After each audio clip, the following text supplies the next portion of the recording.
हज़ारों साल पहले जज़ीरा अरब के जनूबी हिस्से में मौजूदा यमन के इलाके के करीब एक शहर था जिसे सबा कहा जाता था, और वहाँ के लोग कौम सबा कहलाते थे।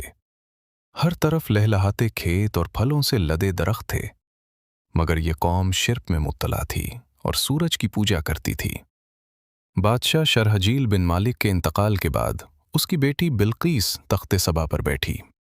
बाज़ मुर्रिखीन ने लिखा है कि बिल्कीस के वालिदैन में से एक जिन्नात में से था, लेकिन इस बात का कोई वाज़े सबूत मौजूद नहीं। मलका बिल्कीस एक बासलाहियत हुक्मरान थी जिन्होंने तकरीबन 9 साल तक यमन पर निहायत अच्छे अंदाज में हुकूमत की। दुनिया के बड़े हिस्सों में होने वाली तिजारत कौम सबा के हाथ में थी। इसी वजह से ये कौम बहुत मालदार और खुशहाल थी। ये वो दौर था जब एक अजीम और ताकतवर बादशाह की हुकूमत का चर्चा मशरिक़ से मगरिब तक था, जिन्हें तारीख़ में सुलेमान बिन दाऊद अलैहिस्सलाम के नाम से जाना जाता है। हज़रत सुलेमान अलैहिस्सलाम की सल्तनत दुनिया के बेशतर इलाकों तक फैली हुई थी और उसका दारुल हुकूमत बैतुल मुक़द्दस यरूशलेम था। अल्लाह ताला ने उन्हें हवा, जिन्नात, परिंदों और जानवरों पर भी इख्तियार अता फरमाया था। एक दिन का वाक़या है कि हज़रत सुलेमान अलैहिस्सलाम ने दरबार लगाया जिसमें जिन्नात, इंसान, जानवर और परिंदे सब हाजिर थे, लेकिन उनका पसंदीदा परिंदा हुदहुद मौजूद नहीं था। सुलेमान अलैहिस्सलाम ने पूछा, हुदहुद कहाँ है? जब वो नज़र न आया तो आप अलैहिस्सलाम ने फरमाया कि अगर उसने अपनी गैर हाज़िरी की कोई माकूल वजह बयान न की तो उसे ज़िबा कर दिया जाएगा। इसी गुफ्तगू के दौरान हुदहुद हाजिर हो गया। हज़रत सुलेमान अलैहिस्सलाम ने पूछा, तुम कहाँ थे? हुदहुद ने अदब से अर्ज़ किया, ए अल्लाह के रसूल, मैं उड़ते उड़ते एक ऐसे मुल्क में पहुंचा जहां के लोग शिर्क में मुब्तला हैं, आग और सूरज की इबादत करते हैं। वहां एक मलका है जिसे वो बिल्कीस कहते हैं। वो एक अजीम तख्त पर हुक्मरानी करती है। उसका तख्त हीरे, जवाहिरात और सुर्ख कीमती पत्थरों से मुज़य्यन है, और उसके पास शाहाना साजो सामान की कोई कमी नहीं।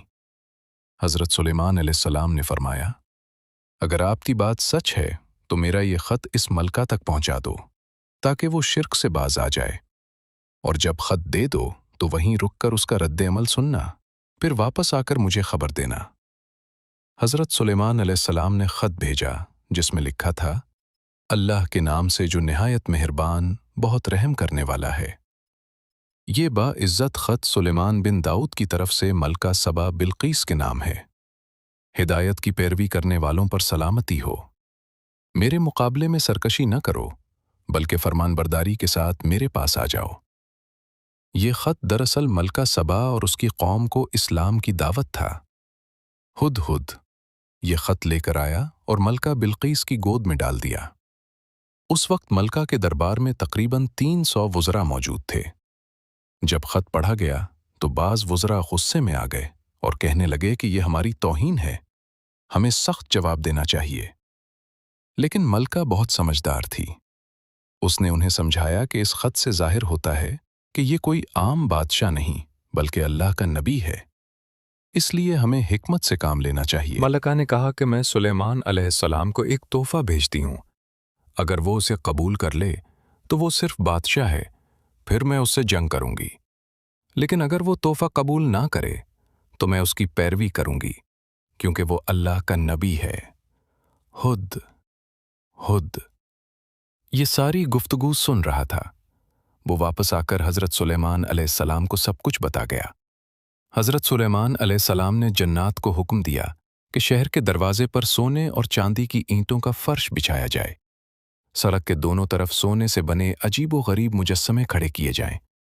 वुज़रा और सरदारों की कुर्सियां सोने की बनाई जाएं और दरबार को हीरे जवाहिरात से सजा दिया जाए। दूसरी तरफ मलका बिल्कीस ने हज़रत सुलेमान अलैहिस्सलाम की खिदमत में तहाइफ भेजे, जिनमें सोने की ईंटें, कीमती जवाहिरात, गुलाम, लौंडियां और एक ख़त भी शामिल था। जब मलका का कासिद ये सब तोहफे लेकर हज़रत सुलेमान अलैहिस्सलाम के दरबार में पहुंचा और वहां की शानो शौकत देखी तो शर्मिंदा हो गया। हज़रत सुलेमान अलैहिस्सलाम ने मलका के कासिदों से फरमाया, क्या तुम मुझे माल से मदद देना चाहते हो? देखो, जो कुछ अल्लाह ने मुझे दिया है وہ اس سے کہیں زیادہ ہے جو تمہیں دیا گیا ہے۔ اپنے تحفے واپس لے جاؤ اور اپنی ملکہ سے کہہ دو کہ انتظار کرے، ہم ایک عظیم لشکر کے ساتھ آئیں گے۔ جب یہ خبر ملکہ بلقیس تک پہنچی تو وہ سمجھ گئی کہ وہ واقعی اللہ کے نبی ہیں، اس لیے جنگ کے بجائے اس نے اطاعت کا راستہ اختیار کیا اور حضرت سلیمان علیہ السلام کے دربار میں حاضر ہونے کا فیصلہ کر لیا۔ جب یہ پیغام حضرت سلیمان علیہ السلام تک پہنچا تو انہوں نے درباریوں سے فرمایا، تم میں سے کون ہے جو ان کے مطیع ہو کر آنے سے پہلے ملکہ کا تخت میرے پاس لے آئے؟ ایک طاقتور جن بولا، میں اسے آپ کی مجلس برخاست ہونے سے پہلے لے آؤں گا، اس کام کی پوری طاقت رکھتا ہوں اور امانت دار بھی ہوں۔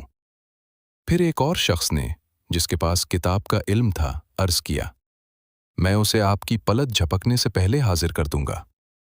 چنانچہ حضرت سلیمان علیہ السلام نے دیکھا کہ وہ تخت ان کے سامنے رکھا ہوا ہے۔ آپ نے فرمایا، یہ میرے رب کا فضل ہے تاکہ وہ مجھے آزمائے کہ میں شکر کرتا ہوں یا ناشکری، اور جو شکر کرتا ہے اس کا فائدہ اسی کو ہے، اور جو ناشکری کرے تو میرا رب بے نیاز اور بزرگی والا ہے۔ مفسرین کے مطابق وہ شخص حضرت سلیمان علیہ السلام کا ایک نیک ساتھی تھا جس کا نام آصف بن برخیہ تھا، اور بعض نے لکھا ہے کہ وہ سلیمان علیہ السلام کا چچا زاد بھائی تھا۔ روایت میں آتا ہے کہ اس تخت کی لمبائی 80 ہاتھ، چوڑائی 40 ہاتھ اور اونچائی 30 ہاتھ تھی۔ وہ موتیوں، سرخ یاقوتوں اور سبز جواہرات سے مزین تھا۔ حضرت سلیمان علیہ السلام نے اس تخت میں کچھ تبدیلی کر کے اسے پہلے سے بھی زیادہ خوبصورت بنا دیا۔ جب ملکہ بلقیس حضرت سلیمان علیہ السلام کے دربار میں پہنچیں تو آپ علیہ السلام نے پوچھا، کیا تمہارا تخت بھی ایسا ہی ہے؟ اس نے کہا، یہ تو بالکل ویسا ہی ہے، اور ہمیں پہلے ہی معلوم ہو چکا تھا اور ہم پہلے ہی اطاعت قبول کر چکے تھے۔ بلقیس کی آمد سے پہلے حضرت سلیمان علیہ السلام نے ایک ایسا محل بنانے کا حکم دیا جس کا فرش شیشے کا تھا اور نیچے پانی بہتا تھا، جس میں مچھلیاں اور دوسرے آبی بھی جانور تیر رہے تھے۔ حضرت سلیمان علیہ السلام اس محل میں اپنے شاہی تخت پر جلوہ افروز تھے۔ شیشے کے نیچے پوری قوت سے پانی بہہ رہا تھا، مگر اوپر سے شیشہ نظر نہیں آتا تھا۔ جب بلقیس کو اس محل میں لایا گیا تو اس نے نیچے دیکھا اور اسے گہرا تالاب سمجھا۔ چنانچہ اس نے اپنی پنڈلی سے کپڑا اٹھا لیا۔ حضرت سلیمان علیہ السلام نے فرمایا، یہ تو ہموار شیشے کا فرش ہے۔ تب وہ شرمندہ ہوئی اور کہنے لگی، اے میرے رب، میں نے سورج کی عبادت کر کے اپنے اوپر ظلم کیا، اور اب میں سلیمان کے ساتھ اللہ کی فرمانبرداری قبول کرتی ہوں۔ اس طرح بلقیس پر واضح ہو گیا کہ جیسے اس نے شیشے کے صحن کو پانی کا گہرا تالاب سمجھ لیا تھا، اسی طرح وہ اور اس کی قوم سورج کی چمک دمک کو دیکھ کر اسے معبود اور خالق سمجھ بیٹھے تھے۔ وہ اپنے گناہ پر بہت نادم ہوئی۔ بعد میں ملکہ سبا مسلمان ہو گئیں۔